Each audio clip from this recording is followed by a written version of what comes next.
Friday evening போல் cauliflower வந்து பெருசாக இருந்துச்சு.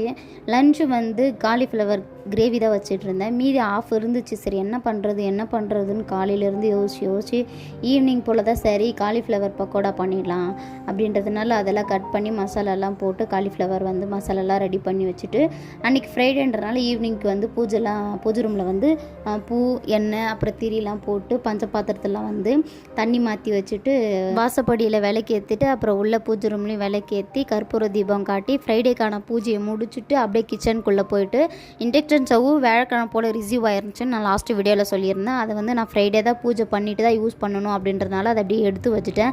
சரி அதை எடுத்துகிட்டு வந்து ஓப்பன் பண்ணி ஃபுல்லாக தொடச்சிட்டு மஞ்சள் குங்குமம் வச்சுட்டு பூ வச்சு விட்டு கற்பூர தீபம் காட்டி சிம்பிளாக பூஜை பண்ணிட்டேன். இந்த கேஸ் ப்ராப்ளம் வந்து எத்தனை பேர் இண்டக்ஷன் ஸ்டவ்வை வந்து ஆர்டர் பண்ணி வச்சுருக்கேங்கன்றதை கமெண்டில் சொல்லுங்கள். வாங்காதவங்களும் எனக்கு கமெண்ட் பண்ணுங்கள்.